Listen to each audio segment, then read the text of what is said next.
I was Effie Marie Taylor, maiden name, and I married a Patillo. I'm now Effie Marie Patillo. I was born in 1918 in Richmond, Kentucky. Or just tell me something about your family. I had 4 children, 2 girls and 2 boys. Marie, Darlene, Patrick Jr., and Shirley. Okay. 2 boys and 2 girls. Okay. And why did you move here to Detroit? My dad got a job as foreman at Hudson Motor Car Company. When did you move to Detroit? I don't remember the year, but I was 5 years old, so you'll have to trace back. My father was a foreman at Hudson Motor Car Company, and my husband was 16 years old when he told my dad he was 18 to drive the truck. At that time, they used coal for heating, and my dad had a coal yard, and Pat, my husband, drove one of the trucks for my dad delivering coal. And that's how I met Pat. And the dad taught me how to weigh the coal. And when he pulled up on the scales outside with the truck of coal, and I was looking through the window, he smiled at me with all that coal dust on his face, and I smiled at him. My dad was watching me, and he said, "Have you forgotten how to weigh the coal?" I told him, "No, Dad." He was only 10 years old. So that's how I met my husband. How long were you all married? How many years? Oh, 63. When Daddy died. So you were married for 63 years. uh-huh. Okay, now tell me a little bit about your parents. What did they? You said they came here from the South when you were 5. Yes, Richmond, Kentucky, Okay, and your father was a foreman. at Hudson Motor Car Company. He was a smart fellow, and he decided one day he just laid down all his equipment on the farm and come to Detroit. There was so many people coming to Detroit at that time because there was a Ford factory was open, that we had, the lady told my dad, "I can only rent you 1 room, and all 4 of y'all have to sleep in that 1 room because I'm full. Everybody's hollering for rooms." That's how many people rushed to Detroit. And then sent for Mother and Lee and I, my brother and I, and we all 4 had to sleep in the same room. And at the factory, him and another fellow said, and this other fellow said, "I found a house, and but the rent's so high I can't afford it." Daddy said, "Well, I'll go half." And we took one. Daddy took the upstairs, and the other man took downstairs. I have a picture. Marie has a picture of them giving him his papers and at his retirement. 32 years, I think it was. And what did your mom do? Mother was just a housewife. Okay. But I tell you about her. She had a doctor's book, medical book, and it was too bad that she never got her training in medicine, because she loved it, and she would look in that book. People would come to her and say, "Miss Taylor, this man had a big knot on the back of his neck." And Mother looked in the doctor book, found what he described, his condition, went to the store and got flaxseed and made a poultice and put on his neck. It busted the corruption run out of his neck, and the man got well, and that spread it. He just told everybody, and everybody in the neighborhood would come to her. Miss Taylor, I'm hurting here. She go to that doctor's book, look at it, and then she, whatever. Oh, well, she It's was too bad that she never got her education, as in medicine, that because she loved it. You were a teenager during the Depression? Right. Okay. What do you remember about that just stays in your mind that Well, it didn't faze me that much because Dad was a foreman at Hudson Motor Car Company, and it didn't make that bigger change in our lives. By he being a foreman, well, he got a good salary. and he worked during the Depression, all the years of the Depression? Right. He was always the foreman at Hudson Motor Car Company. And in my youth in school at Southeastern, I only remember, those are the memories that I have, is the school days in Southeastern. Oh yeah, I participated in sports. My gym teacher, Miss Williams, was going to enter me into the Olympics, but Depression, the Free Press, who furnished the money for the sports at our school, couldn't afford it because people wasn't buying the paper and everything was going bad. Depression had hit the place. So you were in high school during the Depression? Uh-huh. And tell me, what sport was that you were involved in? Well, I participated in pentathlon, which involved running broad jump, standing broad jump,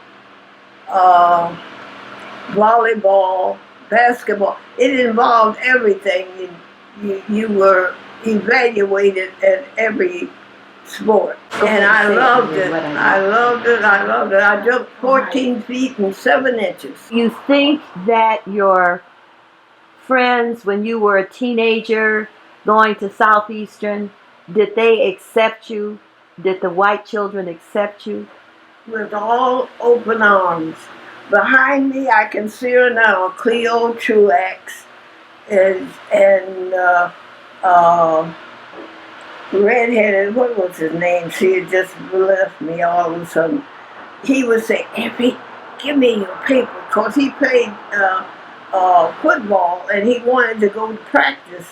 And he said, give me your paper so I can go practice. So I slipped my paper. I had finished the test that the teacher had on the board. I had completed mine, and he was watching me. And when I laid my pen down, he said, Effie, give me your paper so I can go practice. And I was easing my paper over there, and the teacher said, Effie, bring your paper up here, come on. I can't think of his name. He was a red-headed kid, and the sweetest he could be. And he said, bring yours up here. Effie, bring yours up here. I said, oh, not again. Every Saturday, you go to the show, matinee for kids, and my brother and I, Mother would give us our money and we would be on our way to the show. And sometimes older kid would run out, a white kid, and stop us and demand our money because he knew that we were on the way to the show. And I would fight. I was the fightingest little thing you ever seen.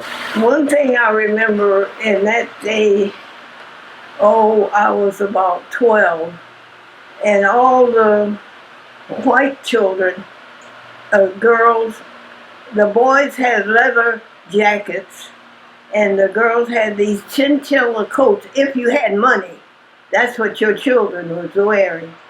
And Mother went and bought me one of those little chinchilla coats and bought my brother a leather jacket. And those I don't know why that stands out in my mind. So I guess because I was so afraid that mother couldn't afford to get me a coat like all those kids, the richer kids had the chinchilla coats, and the boys had those cow skin or horse skin or whatever you call it, jackets. And that I don't know why that stands out in my mind because it made so much difference when you see the kids. You know, they seem to migrate together. Those that had the boys that had the leather jackets and the girls that had the chinchilla coat, that seems to have made a difference in the children. What happened when you graduated from high school?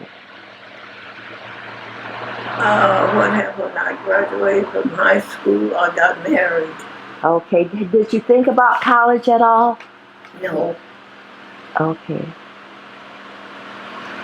because I love sewing and draperies at that time covered your windows. They didn't have these shades that they have. They used draperies, and I opened up in my basement. I had a sewing of draperies, made draperies. What do you think was the most important invention in your 100 years? Invention.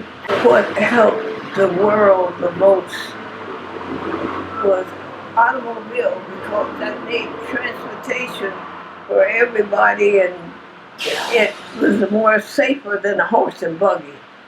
Oh, do you remember the horse and buggy days? Oh yeah, oh yes. I used to race. Me and another girl going to town. We would race. I lost my oldest son out of the buggy racing. They had to go back and get him. Next, tell me what do you like to do the most? So You still sew? I put hymns in, but not cutting out and with a pattern and everything. I don't do that anymore. But that's what I love. Gold patterns. Oh, I love them. What kind of racism, prejudice, discrimination did you have when you, as an adult person of color? We lived on Clear Point. On this side was black. On this side, on the same street, was all white. And we seemed to blend with each other. We know that there was racist, but we still lived and we had no problems, no fighting, no cursing. So everybody during the riot stayed at home. It was bad. It was bad. The men had to, if you worked, you had to go to your job, and it's just a chance that you took. My daddy was real fair, and they couldn't make out what he was, By looking at him, they didn't know. So he didn't have no problems. There was just certain places that you could go and certain things that you could do. Tell me what you couldn't do. Well, You couldn't go to the Y. you couldn't participate in the activities that they had for you at these different places, like the school dances and things that they had for the graduation. I couldn't go to because it was discriminated. But you know what? I accepted. I didn't try to go against it. If that was it, that was it. Because from Proverbs 3, trust in God with all thine heart. That was better than me. and those two verses, 5 and 6, and I live by it. And you know, hey, if that problems you, if that was your problem, that was your problem. It wasn't mine. Did you think that this though limit you as terms of what you could do? Like you said, you wanted to sew, you wanted to go to college, but you couldn't because Of discrimination. right. Uh, you know, I guess that scripture takes the Lord along with you wherever you go. I had the Lord in me, and I felt as good as anybody. It didn't put me down that I was a different, uh, uh, uh, from them. I was felt just as equal. Okay, we're gonna before we start talking about all your history with your relatives, let me ask you about voting. When you were 21 here in Detroit, were you able to vote? It was so much trouble with voting at that time till really I was a Democrat and I just went and voted Democrat and didn't. I guess I should have found out the difference. But it didn't make, if you was a Democrat, you're a Democrat. If you were a Republican, you were a Republican. It didn't matter who you preferred. You was just in that party, you was in that party. When you were able to vote, when you were finally of age to vote, were you allowed to vote or? Yes, yes. At that time we were. Do you still vote? Yes, I still vote. Absentee ballot. What do you think about all these young people that don't vote now? I think it's terrible that they don't take interest. Well, you know, when you've been dominated and hostile from the rest of the group, it takes effect, I guess, on the younger generation, what the older generation had to go through, and they still can't do a lot of things that they would like to do, and it makes a difference. It didn't faze me. Don't faze the love that I have for the other races. I love you. I love you. I love you. I don't care what you are going through or anything. If I can help you, I'll help you. And if it don't matter what party you in, it don't matter what color you are, it just matters that you're a human being to me. It's brought me through so many things that I know nobody else could do it, but the good Lord has brought me through until I've learned to trust in God with all my heart and lean not to my own understanding. In all my ways I acknowledge God and He directs my path. What would you tell young people about the secrets to a long and happy marriage? What would you Be say? sure you love each other. Okay. Just as simple as that. With the help of the good Lord and the love for each other, you will go through. You'll go through all those ups and downs. Anything you tackle the devil throw at you, you can throw it right back. It is nothing the devil's got that is greater than the love of God. So I'll take Jesus for mine. You can have the whole wide world, but I'll take Jesus for mine. Okay. Oh, I like that smile. Now, if you look back and think about life, what would be your biggest regret, or what would be a regret that if you could change whatever you would? If you have any. I'm thinking, this was my saying, and this is what I live.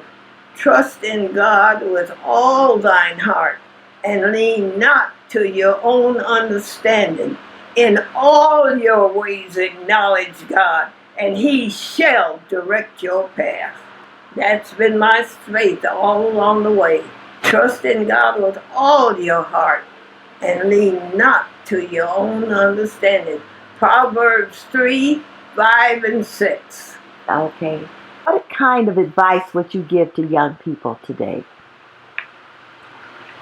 Leave all the sin that the devil offer you alone. Because if it looks nice, it's got an ending that's going to involve you into something wrong that you'll end up dead or in prison.